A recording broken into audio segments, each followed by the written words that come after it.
ज़िंदगी में मुस्कुराना सीखिए, क्योंकि वो शख्स जो मुस्कुराता नहीं, जिसे हंसना नहीं आता, वो कभी भी किसी के दिल में अपने लिए जगह नहीं बना सकता। वो कभी भी किसी से हमदर्दी नहीं हासिल कर सकता और वो कभी भी अपना करैक्टर अच्छा नहीं बना सकता। फॉर एग्ज़ाम्पल, आपकी एक महफ़िल में 2 शख्स आते हैं। एक ऐसा जिसके जिसके फ़ेस पे हर वक़्त स्माइल रहती है, एक ऐसा शख्स है कि जिसके फ़ेस पे आपको कभी भी स्माइल नज़र नहीं आती, जो उदास रहता है।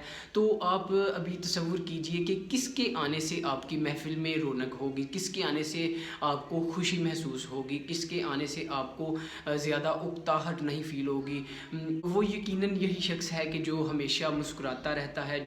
अगर आप ज़िंदगी में इसलिए परेशान हैं कि आपके पास एक अच्छी जॉब नहीं, आपके पास एज़ ए स्टूडेंट आपके अच्छे मार्क्स नहीं आते, तो 1 मिनट के लिए इस सब का ज़िम्मेदार खुद को ठहराइए।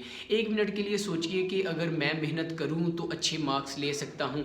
1 मिनट के लिए ये सोचें कि मैं अगर ज़्यादा से ज़्यादा मेहनत करूँ तो ज़िंदगी में कामयाबी हासिल कर सकता हूँ, एक अच्छा ओहदा, एक अच्छी जॉब हासिल कर सकता हूँ। इससे आपके दिल में एक ज़िम्मेदारी, एक एहसास पैदा होगा, जिसकी वजह से आपके दिल में एक खुशी की लहर पैदा होगी और आप मेहनत करना शुरू कर देंगे और एक ना एक दिन इसका रिवार्ड आपको ज़रूर मिलेगा।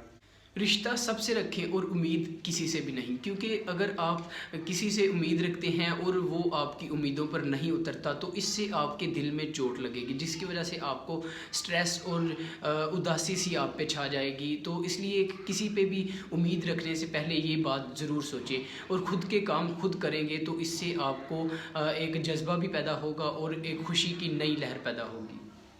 खुश रहने का बहुत बड़ा फ़ार्मूला ये भी है कि अल्लाह ने जितना दिया है इस पर अल्लाह का शुक्र अदा करें, इसी पर खुश रहें, क्योंकि जितनी खुशी होगी इतना शुक्र होगा और जितना शुक्र करेंगे इतना ही अल्लाह आपको नवाजेगा।